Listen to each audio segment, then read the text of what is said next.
Nggih. Niki dawuh kados pundi? Nggih, menika enek anak wedok yang juga dikersakne kalau jane Pak Yoto subuh saekem. Nggih. Nduk Kimora dulu kok gek nduk Lintang sing cilik didhijenke. Nggih, siap. Ya, diaturi jumeneng ya. Nah, ya. Kumak Pak yo. Nduk Kimora jumeneng.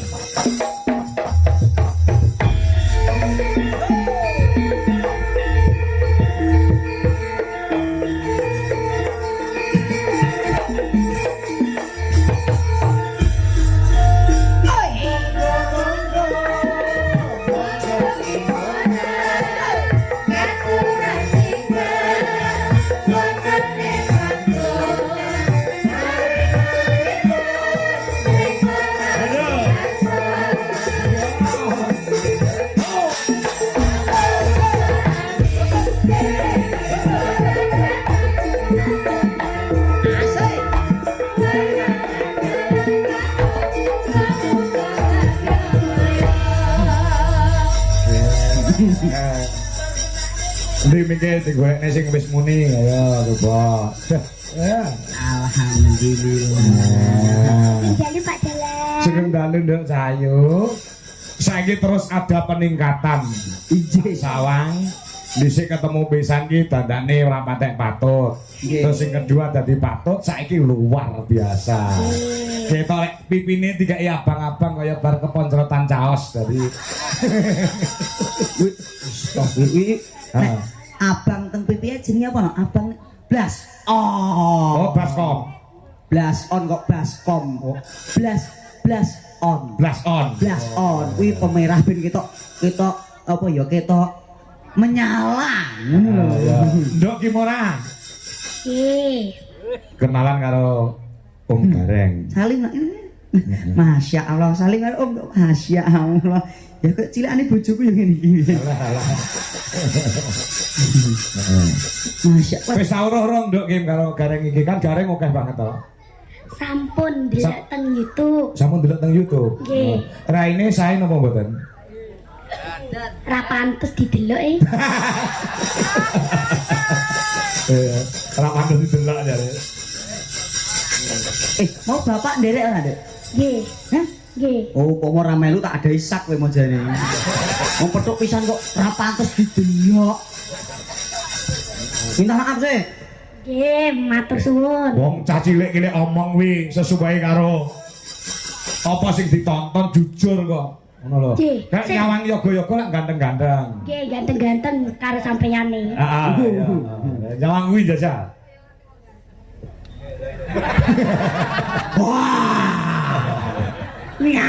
Malah masuk. Bocah iki modele kendel. Kendal. Tak kok dene malah geni medeni iki. Sik Pak Dalan. Napa? Piye? Sampean melek ondang. Maksudnya meremo. Merem. Lho kok pangga melek Pak Dalan? Heeh. Ini namanya make up. Tata rias jadi mripate digawe ngene iki. Dadi nek aku merem malah ketok melek. Oh iya. Coba kowe. Yo melek. Melek. Lah iki melek to. Oh, terah sipit to kowe. Ora omong kok. Nggih. Mbak Kimora. Nama lengkap siapa Cahayu? Faradiba, Kimora, Azra, Kurnia. Wis niku tok. Masya Allah. Duh lali no aku jeneng udalane orang jamak. Sing gampang diapali ya Kimura. Kimura. Sa Indonesia wis mulai Kenal, mulai Masya Allah. kenal. Kelas pinten pitepangan karo warga Nganjuk. Kelas piro Cahayu? Kelas 4. 4 SMP SD kok SD. Nggih. Kelas Masya Allah wis pinter nembang. Sing marai nembang sapa? Sing marahi nembang iku bapak kali mbah kula. Bapak kali mbah. Nggih. Bapak asmane sinten? Untung. Nganggo Pak mosok nyeluk pakane kok nyeluk adine. Untung. Yo nganggo Pak Untung. Nggih, Pak Untung. Lah, bapak kerjane apa kok iso mari nembang kerjane apa? Kenek bis? Pedagang buah. Pedagang buah ki iso nembang. Nggih no. Masya Allah. Nek simbah kerjane apa? bos buah tapi atlet nyinden. Atlet. Sindene bal-balan rek atlet. Simbah ki bos buah ning Atlet nyinden. alit. Iya Pak. Ket alit nyinden lho. Oke. Ket cilik Oh, nyinden. Masya Allah. Terus ya ora apa-apa karo bocah sing sabar ya apa. Wis pinter sekolah ya. Nggih. Wis iso nembang. Nggih. Saiki sekolah ya pinter sekolah ya. Nggih. Oke, coba tak bedheki upama loro ping loro piro no? Pengi apa? Kali. Mosok piyai kene ping mosok gak enek Pak kata-kata ping ngono. Enek lho. Lo 2 kali 2 2 kali 2. Nah ngono aku lagi paham. Oh, jalae ora jana. Udah. 2 kali 2 4. Masya Allah 4 kali 2 4 kali 2 Mau duduin no? 4 kali 2 8. pinter cah kelas 4 SD jenengan Pak Apa? 24 ping selawe ping rolas Angel. lah ya Allah 2 kali 2 2 kali 2 4. 24 ping selawe ping rolas alah buka kalkulator ngono kok ngaku dalang kondang ngono sepele kok ya ora iso Sik. Kowe iso gelar kudu iso ngluh. Lah tuh ora iso. Ndak 2 kali 2 berapa? 4. Ya, 2 kali 4. 2 kali 4 ya. 8. 8. Reng ya. 70 ping 50 dikurangi 5 ditambah 135 piro? Akeh banget Ya ampun. ngono kok ngaku dalang kondang pisan ping-pingan kok ndak golek kalkulator upama bakulan ndak yo gampang rugi layak ya ono ya ini kulaan wayang kok rugi terus Nembang apa dok? Ayo. ayo Pangkurinoso. Wah, piyo Wah, kowe pangkur sing paling tak senengi ya kuwi. nggih Mergo kuwi karyane almarhumah Bu Sri Supatmi. leres Jajah, tak pengen krungu. Iki setiap melu aku, nggih kuwi sing ditembangke mesti beda. Luar biasa. ya Allah Lah kula niku Oh, duwe niku. apa kembung piye? Apa kok Duwe ilmu laduni. Weh, muladune iki apa? Mboten ngertos. Iso apa ora iso ngakoni? Ilmu ladune kuwi tanpa belajar iso. Nggih. ladune wis saka tembung ilat idu geni dadi ya. sak pangucape digugu wong akeh aja ngidu oh iya mas nembang jajal nembang maju sini ini Masya Allah lah dadak gebres barang Matur to, Nduk, pilek to, Nduk. Mboten. Mboten nggih. Suara kula telas. Telas, nyambi kok entek. Mboten napa-napa. Mboten napa-napa nggih. Nggih. Heeh. Gaya-gaya kula nggih. Kowe gagayamu ya ya. nganggo gaya dhewe oh duwe cengkok khusus ya bismillah sik Rina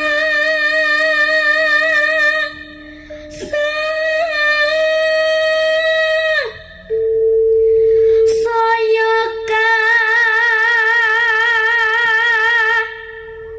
Rasa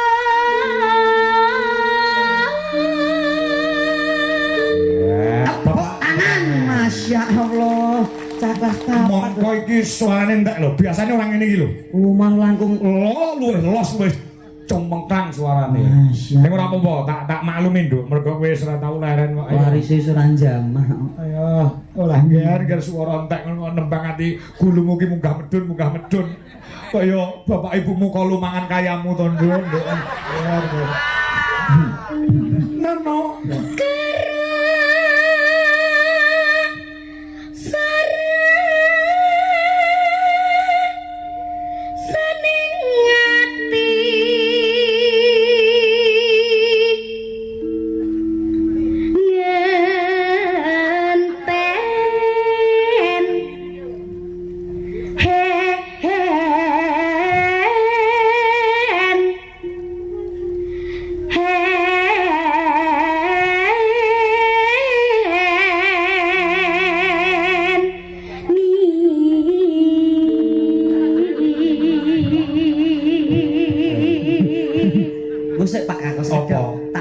dhisik kok gelungane bakoh men to.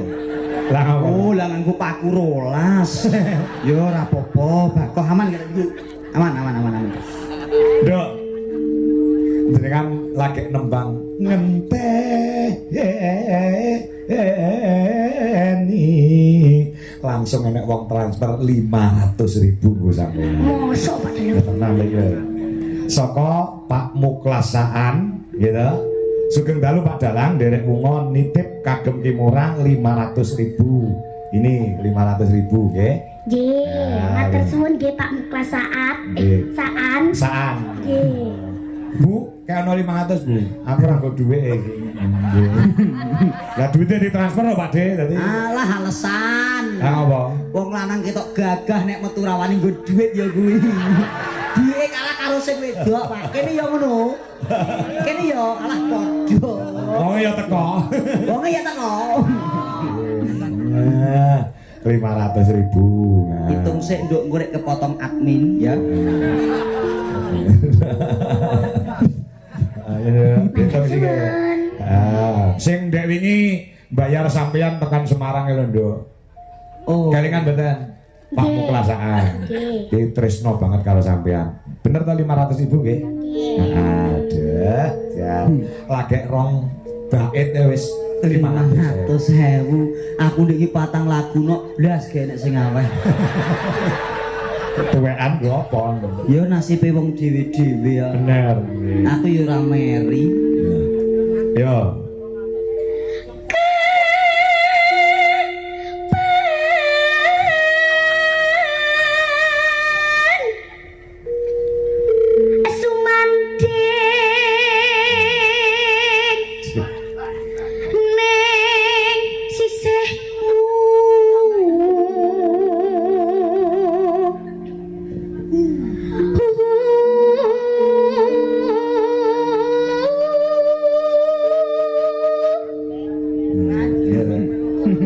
Apik tenan saiki.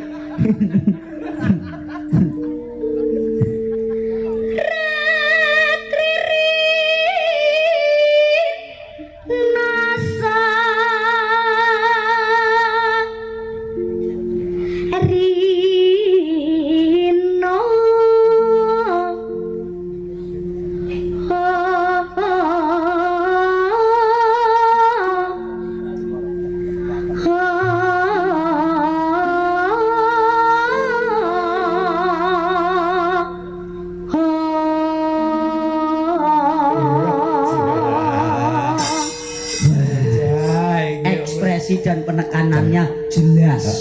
Cah ajaib temenan Nduk, tenan. Iya. Iki cetok ketok nek nalika kowe ning jero weteng kerep dikirimi mic karo bapakmu.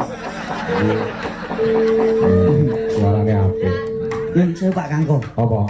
Cek bocah cilik urung paham mic, ojo ditambah-tambahi. Kulo dhek meneng ae ora enek ekspresi. Yo. Jarak dong dhek. Yo. Ya, terus Nduk, aja diganggu apik tenan suarane. Yen was rina enggal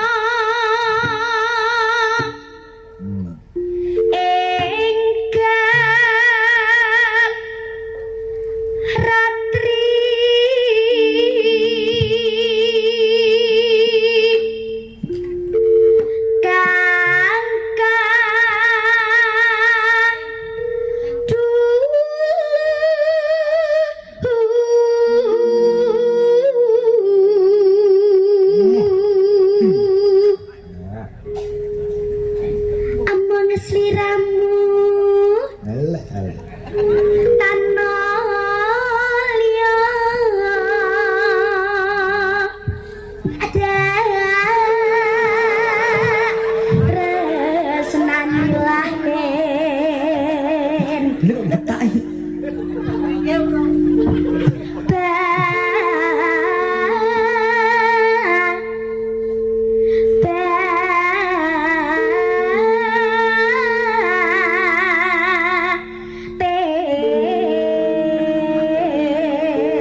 besok nek dewasa upama wis omah di bojo ayo Pak gagake Pak. Ayo. Lah nyobangi. Ora dong kuwi. Sing lagi iki. Ayo Pak. Nah. Sampeyan sakjane nyapu to? Ora apa-apa iki ku ngabarke kok, Nok. Iki titane iki enek Pak Guru arep ngulang sekolah, kowe itu seneng saya. Ayo Pak, ndang diulang sekolah Pak ngono lho. Mosok gak paham sih. Alah, lali ta we. Ayo tekan ndi. Kuwi kula langgami angenteni mawon. Oh, angenteni. Wis entek Pak. Wis entek kok mau. Wis bar kowe sing ora ngerti tembang rek. Kok kena bocah pun telas kok kowe ora mudeng. Ya saking kepenakane lho Pak. Nanti ra krasa nek bar. Kene ya ngono. Nduk, Kim. Piye napa? Kopak kangko 100. Matur suwun nggih. Pak Kangko emang ganteng kok. Pokoknya sing ngekei duit ganteng ya. Nggih. Heeh, sing ora ngekei duit berarti elek. Elek nggih. Elek kayak gitu ya. Contohe nggih niki. Heeh. Tapi kok lak wis ngekei duit tak lokne ganteng nggih Pak. Ya, oke. Nun sewu Cahayu. Nggih. Kelas 4 SD. Nggih. Nek sekolah sangune pinten? 5.000. 5.000.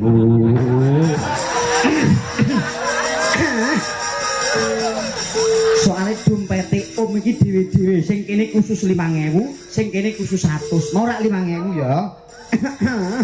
Arep piye jenenge sekolah? 5.000 gaya sampean. Modal ora kowe. Aku mau rak takok, nek sekolah sangune piro? 5.000. Lah nek wis diweki 5.000 ya wis cukup to.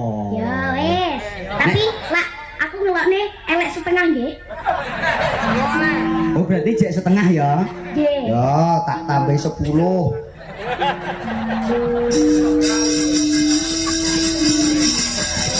Ah, susuki 5.000. Piye kok maksudnya? Kan elek setengah 5.000. Nek 10 berarti kan pas toh, bagus toh. Ya susuki 5.000. Nah, ya. Lho ngawur rek. Apa? Apa sih lho? Oh, satu sik itu toh. Gak kena dihapusi modele. Iki ya. Yo ora mosok dagelan kondang nyangoni kok 10.000 paling ora ya 100. Lho, ada 2.000. Kleru. Duitku ki ndi to jane iki kok gak enek iki. Ngomongnya 100 ning kene. Yo Pak Kangko, gak nggo. Silai sik Pak 100 Pak. Iya. Sepurane nok aku mau yo asine nggo akeh keri. Ya, tak sangoni ya. Ya, suwun ganteng nggih. Tase. Nah, ketemu ganteng ya kok kelangan 100. Ora iku ora kelangan sing kelangan aku kok. Yo. Iki karyane Mbah Mantep almarhum. Nggih. Nano. Oh, tak balekno 100 kilo 52 loro 100 sak anakane nyo. Ngilah sedulur ngono anake. Layak ndang sugih. Apa? Ngilah agek 2 detik kok nganaki. Nduk, Kim. Ya iki, siap. Matur suwun. Dari siapa ini? Dari Pak Gareng itu. Suwun ya. Mosok bersuwun tok. Heeh. Mosok gak dikaduki Om Ganteng. Matur nuwun. Om Ganteng yo ngono to yo. Lah niki nyapa ya? Nyotek kowe lho artine. Matur nuwun Om Ganteng ngono. Matur nuwun wong ganteng. Oke tos. Om Ganteng pindho kok 200. Deh. Ya, langgam siki ya, Nok. Nggih. Nano. Yo. Aku ngaten tekan. Yo. Koyo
Lagek sak tembang rong rampung.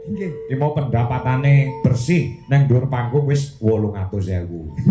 500 pamuklasaan, 200 aku, 100 kowe. Ya ta, luar biasa. Sing tuwek-tuwek kalah lho. Tuwek-tuwek iso wengi muput ing 250 lho. Hah? Iki? Iya.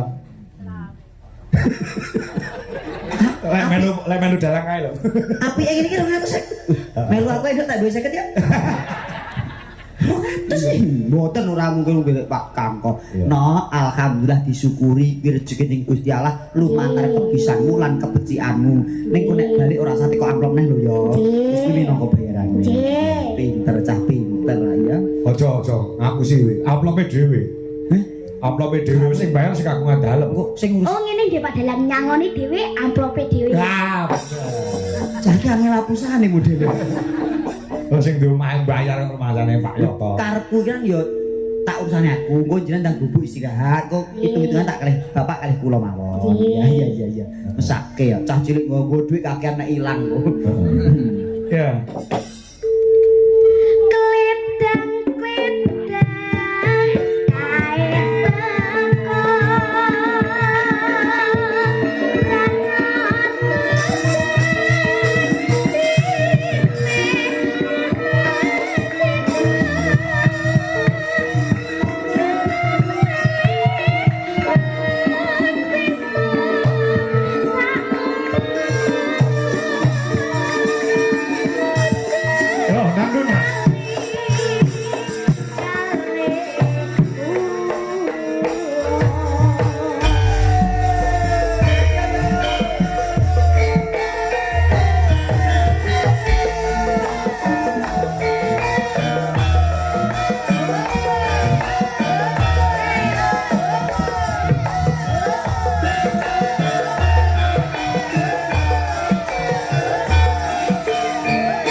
Kowe iki senggak obo-obo ora ngabar kancane kok, Soe. Nanong ya. Klit dan klit.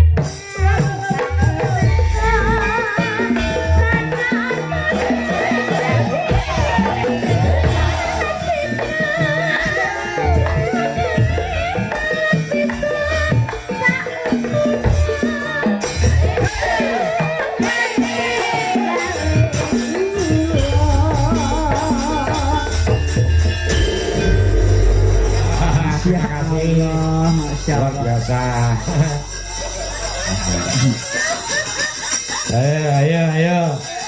Ayo dah.